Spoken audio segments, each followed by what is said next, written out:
Welcome to Dare, the show for innovators, entrepreneurs, and startup leaders who dare to shape the future. Your hosts today are Ned Hayes and Cecilia Mariani. Dare is brought to you by Darwaf, the superpower tech team that can make your vision a reality.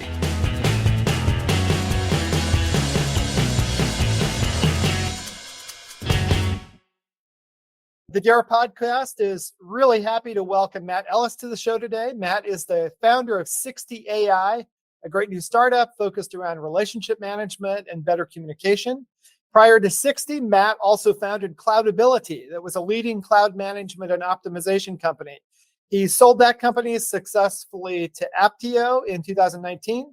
Prior to Cloudability, he held executive positions with 4 different startups and some roles at Frito-Lay, Pepsi-Cola, and Goldman Sachs. Originally, he's from the UK, but he now has been in Portland for a number of years, and he's a well-known advisor and mentor to me and other startups around the US. We're overjoyed to have Matt here. Welcome. Thank you. It's great to be here. Welcome to the show, Matt. Could you tell us about 60 AI? Give us a pitch for the company.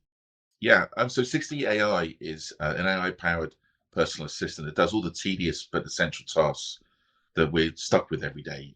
I remember the power of productivity software was it transformed your life, and now it's transformed your life for the worse. It's not living up to the promise.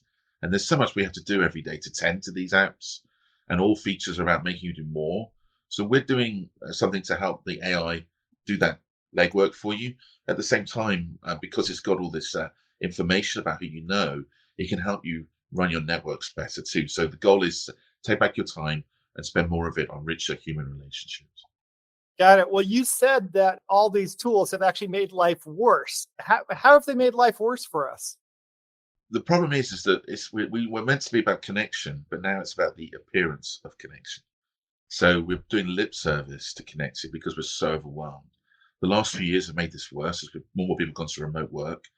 We have all these relationships, in quotes, over Zoom with people we barely know. We've not had a chance to meet them in person or spend much time with them in person. And a lot of people, I'm a CEO and a founder, mostly because I don't like having a boss, but 99% of people have a boss. Even I have a boss, the customer, right? My investors. And people are always wary about, who should I deal with? I'm too busy. I've got to make a yes, no decision on these two. And so, for example, you'll see people forwarding emails just to cover their ass. So that if something goes wrong in the future, I did send Cecilia the email, Ned. I don't know why she did nothing with it. And so we're tossing trash over the wall to each other. We're trying to do everything on the list, which is always a bad idea. And, we're asking people to do things not very well thought out. When I started my career at Goldman Sachs as an engineer, half the time my phone would ring with a user with the problem. I pick up the phone and they go, "Oh, sorry, okay, I figured it out," and hang up on me. All right. But that's what we do with our emails, with our electronic communications. We don't think, is this really needed? If I had to walk over to either one of you in the office, half the time I went over there, you'd be in the middle of a conversation, you'd be looking stressed, you'd be deep in thought, and I go, I'm not going to interrupt them. It's a bit much. So the electronics have stripped away a lot of the essential humanity around our interactions, and we're not doing anything to deal with that. Well, we're here to try and handle it. Yeah, and how does 60 help? What do you do differently? Well, one thing we do differently is we measure success by you're using the app less, right? So since the start of time, more success means more clicks, more engagement, more time in the app, right? Well, we're trying to get you out of the app. And so, to literally have you do less work. And a good example of this is our AI, when it's properly trained for you, will reduce your inbox size by 90% typically. So if you're getting 1,000 emails a day, now you have 100, if you get 100, you get 10. Okay.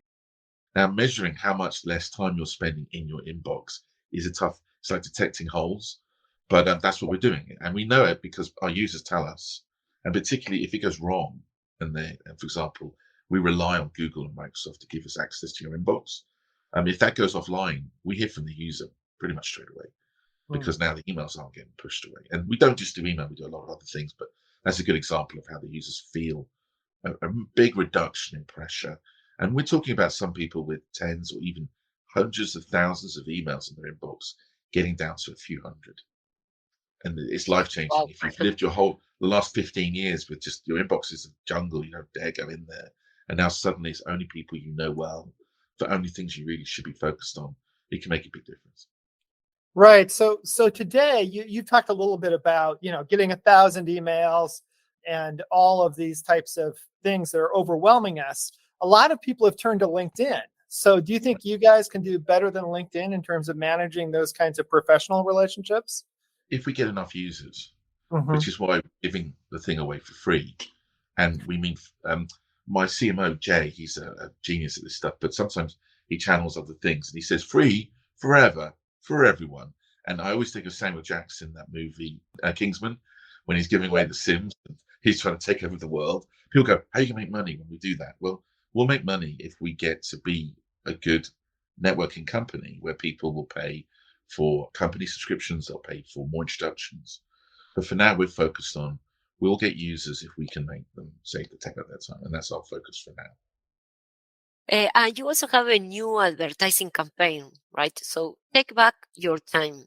Can you tell us about that?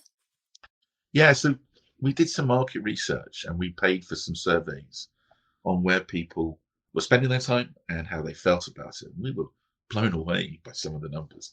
87% of users, well, this is across thousands of people, feel that the productivity tools have taken over their time and that they're just unable or barely, that completely stuffed and just a bit stuffed and I'm feeling a bit unhappy about it. 87% of users felt that these tools were just taking over their world and that they were just beholden to it and just never could keep up. And frankly, I'd love to meet the 13% of people who weren't feeling, I'm like, what are you doing? And how did you make your millions? And how many people do you have working for you doing this? And so that led us to focus on, I feel personally that deeper relationships is a really big outcome from doing the work that we do.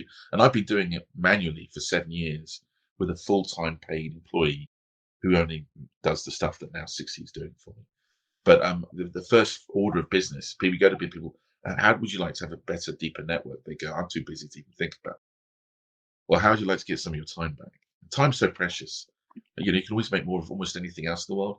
Time's the only thing that there's a mutable constant amount. So if we can even get back an hour a week, I think you can get back an hour a day. But if it was an hour a week, it's directly helping an enormous number of people. And my last company, Cloudability, we saved our customers billions of dollars in verifiable cash savings by running their cloud differently. That money went to better prices, more features, more salaries, more R&D, whatever. It's all positive, less carbon dioxide in the air, right? And now, that there's 100,000 people out there today who have the word FinOps in their job titles. That's what we did, was FinOps. And we created all of that. That's great. I would love to have 1 billion people all saving an hour a week. Wouldn't that be cool? 1 billion people hours a week, 50 billion human hours a year. Just think about what people could do with that as a group of time and all the creativity they can do instead. So that's our goal, 50 billion human hours a year. So your full-time paid employee is a personal executive assistant, right? Yes. Your vision is for people to have always on access to a personal assistant. Yes. So AI is making this possible for your team. Can you tell us Yes. more about the AI you are creating? Yeah. So I'll give you a good example, right? Here is a person asking for a meeting with you, or here is a person who's sending you email. We've got to determine how close you are to this person, how important they are to you, right? So there's some elements. Are they home or we work? Are they a peer? Are they a boss? Are they an employee? Are they a customer or are they an internal, right? And before AI, we could write an algorithm and we could go, well, Cecilia, she's a CEO, so this is her view of the world. There's not many people she's working for. And Ned, he's an employee, so this is their view of the world. And if this, then that, and if this, then that. And it doesn't work very well because it might work well for Cecilia, but it won't work well for Ned or vice versa. The thing that AI allows us to do is to fuzz that. And human relationships are fuzzy, right? So a good example of who shouldn't be a stranger is if I've known Ned for 10 years and he's known Cecilia for 10 years, then Cecilia should not be a stranger to me.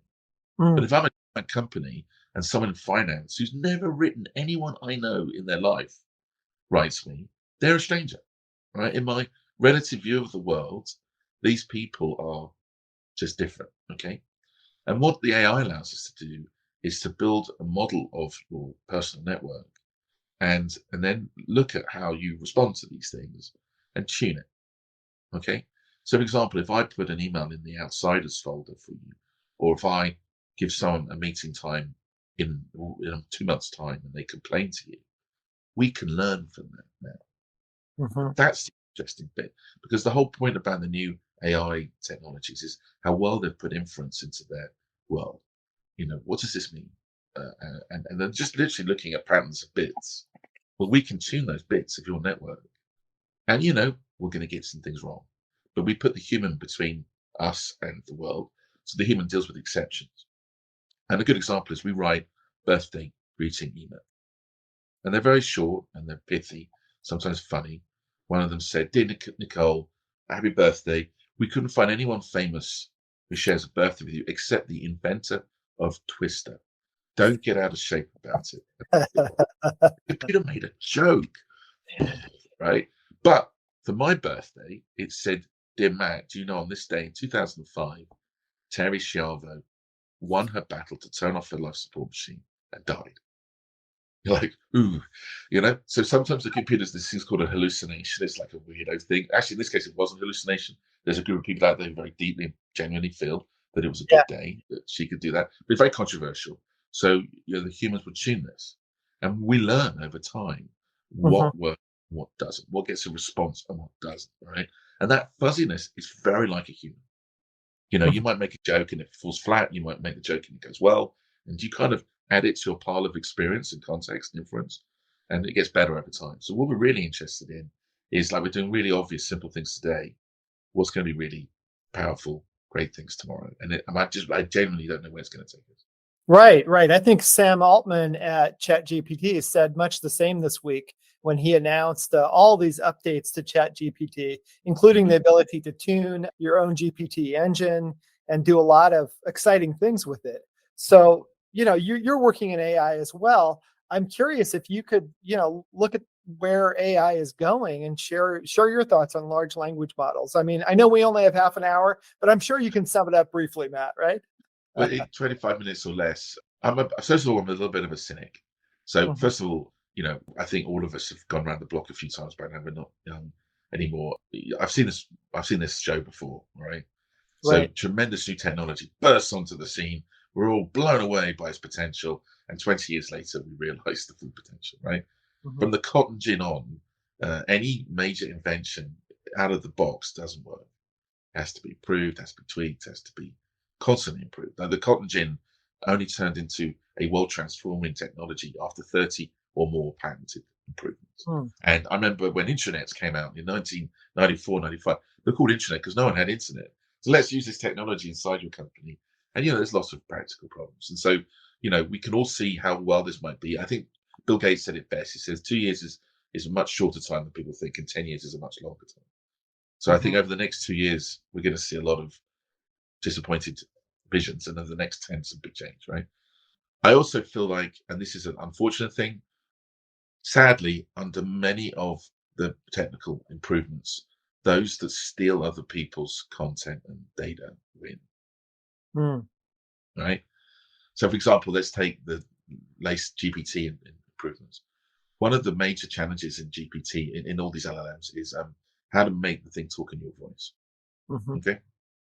Now, if I fed into the context all the email I've ever sent, I'm quite sure, or even a big chunk of it, I'm quite sure I'll get GPT to write emails that my assistant would not be able to discern from me.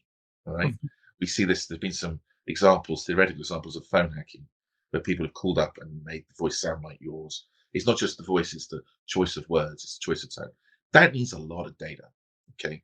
And I just don't see Sam and his company and others like him respecting is your data. So now you've put you out into the world. How do you stop them from using you that way? All right. Already, we've seen so many examples of data that really shouldn't be out there that's in these models. Well, what's the law around this? It's also fuzzy. And the law is actually quite clear. It's like, you took my data without my permission. You broke my terms and conditions. But how do you prove that it's part of that and what the damage is and everything like this?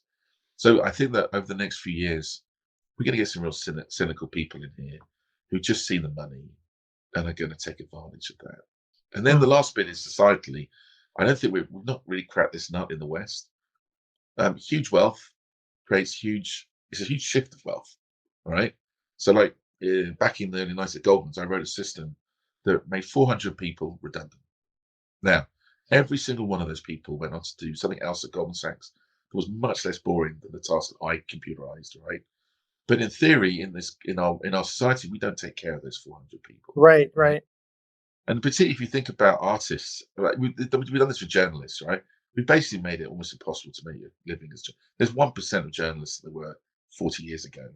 And if we're not careful, we're going to have 1% of artists and musicians and everything like this. And then all of our data, all of our stuff will be derivative. It'll all be something made for something else, right? So we're not very good as a society at dealing with these big shifts. We're so far behind the people who are benefiting from them that by the time we want to do anything about it, it's too late. And so to me, those are three things that we got to worry about. I have no worries at all that the technology is going to get better, cheaper. I met a company in Korea last week who were compressing the data needed in these models. Well, why do you compress file? They're already so you can run it on your watch, you can run it on your phone, right? Wow, you can run it on your TV. Imagine if this AI is everywhere without having to go to the internet, without that pause. Right. It's interesting. So I have no worries. The technology is going to get much better. It's the practical implications are going to take a little while. And in the meantime, I think some people are going to make a lot of money, and the rest of us can be paying for it.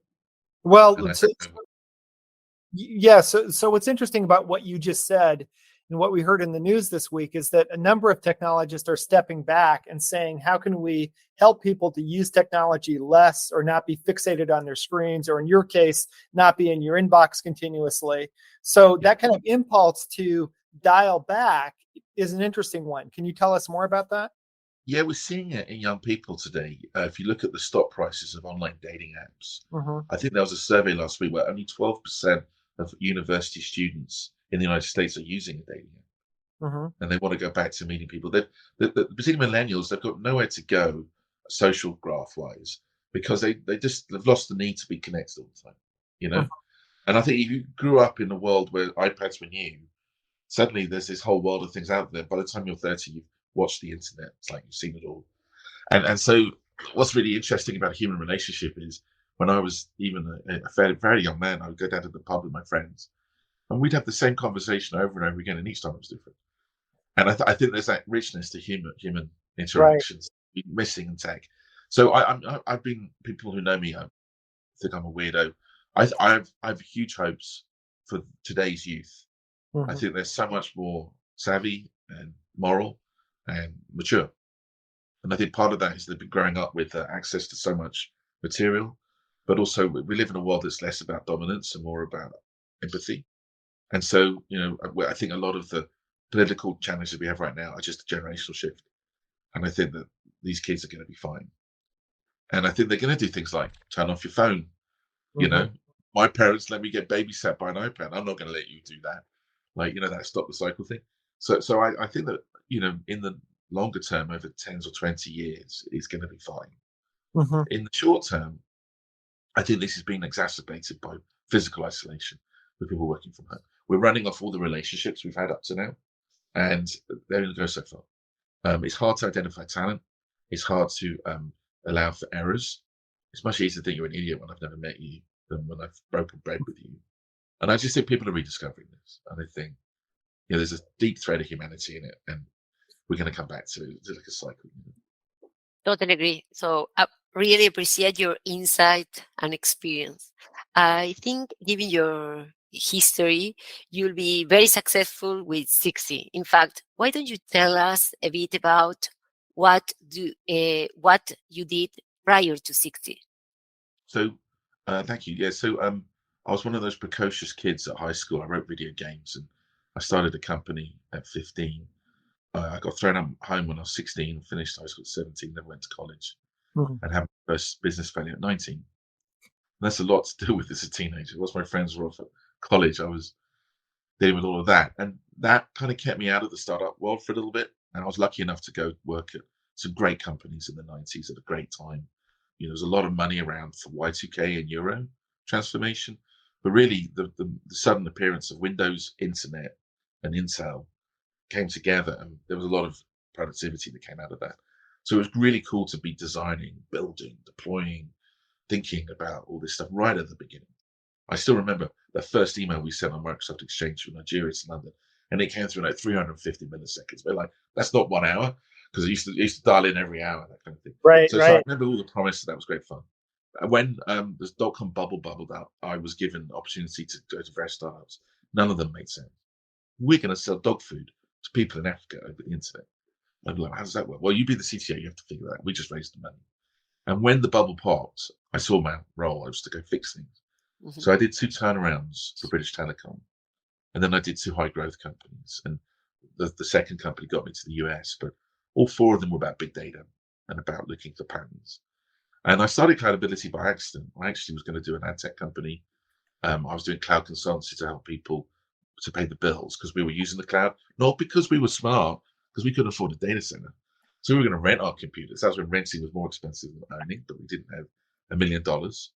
And then that's when I discovered this really interesting idea that other people talked about before I did, that when technology evolves, you go one day from a problem of how do I do it, so how much of it goes in my product. And something as simple as rubber used to be grown on trees, and Ford would own rubber plantations in South America just to make sure they had enough high quality rubber. Because you can't make a car without rubber. You can put wooden wheels on if you have to, but there are bushings and hoses and things. Well, during World War II, they figured out how to make synthetic rubber. And now the problem became, how much rubber needs to go in my car? And it's not an obvious answer. Less doesn't mean better. More doesn't mean better. It's different in different ways.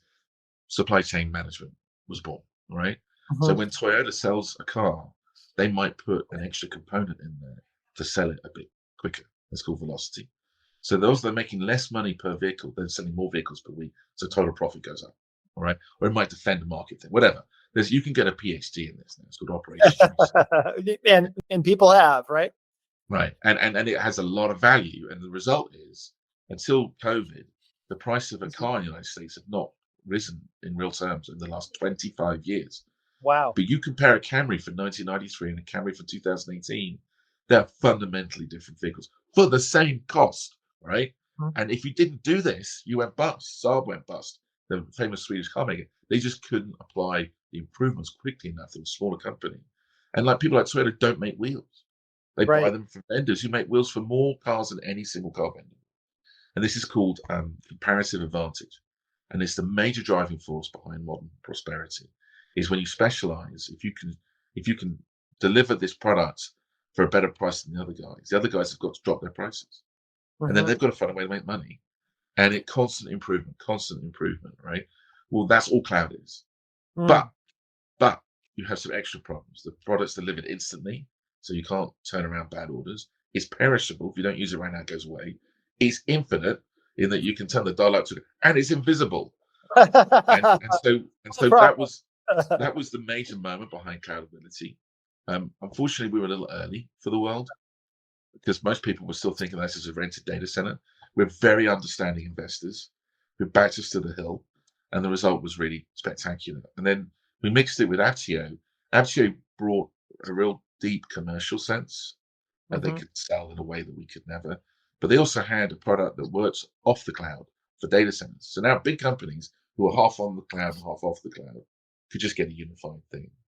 And that value, what the price IBM paid for the company, reflects that value. But when you start a company, you love the idea that 12 or 13 years later, a company like IBM, I don't think there's a more famous technical company, owns your product. It's still called that. People are still using it. It's still growing. I know. It's pretty cool. Yeah. It's just fantastic. I love that you started Cloudability by accident, basically.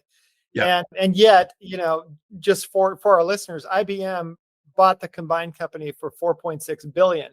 So a real win. I'm sure you didn't pocket all that money, Matt, but it was a big win. And I'm sure that you'll have another big win on your hands with 60. However, things have changed, right? I think, Cecilia, you had some questions about that. Yeah, what has changed in the startup world and the venture world between 2011 and today? So what is the difference about startups now than in the past? You really have only got a few minutes left. Have everything, and that's one of the Yeah. benefits of venture. I think one of the really cool things about there's lots of ways you can criticize the tech business world and the venture world, but it's constantly inventing, reinventing itself to be the best. And if you don't, you fail. It's that simple, right? Mhm. And really, one good example is when I started Cloudability in 2011. I'd been working in the Bay for the decade before, even though I was in Portland. We were one of the first companies to be able to raise money and build outside of the Valley. And we did that on the shoulders of 3 or 4 companies in Portland. And today, anyone in the US and around the world, to a lesser extent, can access that capital. So when we finished our fundraising a year after we started Cloudability, we had $12 million on hand. And our nearest competitors in Ireland, India, Israel had a few hundred thousand. Mm. It's hard to fail when you've got that much more money than the other folks. And the customer base we had here is much more global now. And we're competing with the very best people. You know, out of a group, it was a few hundred million 10 years ago, it's a few billion today. So that's difficult. Media has fragmented in a major way. Yeah. So it used to be, we got ourselves in the New York Times on launch day, getting a sign up every 90 seconds. For a B2B product, that's quite good, right? Today, standing out amongst the noise is really hard, right? Mhm. And then I think also, there are many fewer blank spaces. Mhm. No one, if you wanted to manage your cloud spending early on, you had to use us. We were the most viable product. The Obama campaign run the 2012 election, they were a customer of ours, right? So people would go and go, what can we do? Oh, these guys look clueful. No one else looks clueful. We'll go with Right. them, right? Right. There are very few spaces today where there aren't 10 funded companies in there. And Mhm. so, we'll figure out what we have to do differently. We know we're going to make many errors. And I think the one thing that's constant is you have to be on the lookout for errors and learn from them and make your luck. And already, we haven't pivoted. A pivot's like an intentional left turn. But the way our business has been talked about just in the last year has shifted quite substantially. And I think that that's one thing we've got to pay attention, no complacency, and work very hard to get something out there that you always look back and go could be better, but that really does make a difference. And I think lots of companies right now are doing the old playbook of, well, we've got to do it like this and kind of do it unthinkingly. They run you into a paywall, they put you in a walled garden, they monetize your data. And we're trying to do that differently. And I think focus on the end user is another critical. They say that a conversation with a user a day keeps the Deadpool away or something like this. So you've got to listen to your customers, and Absolutely. Yeah. So I think those are constants. Listen to your customer, learn quickly, run hard, but everything else has changed. Got it. Yeah. Well, final important question. Our show is about people who dare to dream. So what do you dare to dream, Matt? Well, this is going to sound a bit meta, but I would get people to dream. I mean, it can be so hard to be optimistic about the future in the current world, right? Yeah. But if you look around you, if you're in a city of a few million, there's a few thousand or a few tens of thousands who built that city. They're not just the people who put the buildings up, they're people who run a school, run the local police, right? And the world doesn't change unless someone like us sits there and goes, this would be better if we did this. So it can make such a difference, and you can serve your community in really profound ways when you decide to do a startup. But as long as you do it for the right reasons. If you think it's going to be easy, you're going to make loads of money. Maybe not. Right. I wish I could go back and talk to my 15-year-old self and explain how it really works. It It would take a lot less time than 30 years. I might have done it differently if I'd known that. But I think just dare to dream, right? Think. I go to bed every night and I think about what the world could be like. Yeah. And that's the source of everything that I do. Is that optimism that we can do something, we must do something. But it can be so hard to do because we're told we have to focus right now. The bills are here, and the worries are here. Is try and find time to look up and look over the horizon a little bit. Right. Yeah. Well, thank you for that insight, Nat. Really appreciate it. Been a great conversation. Thank you. Thank you very much.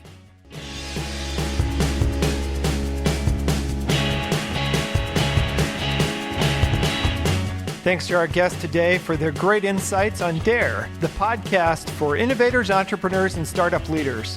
If you'd like your story to be featured on Dare, just contact us at info@darwaft.com. Dare is brought to you by Darwaft, the tech team that can make your vision a reality.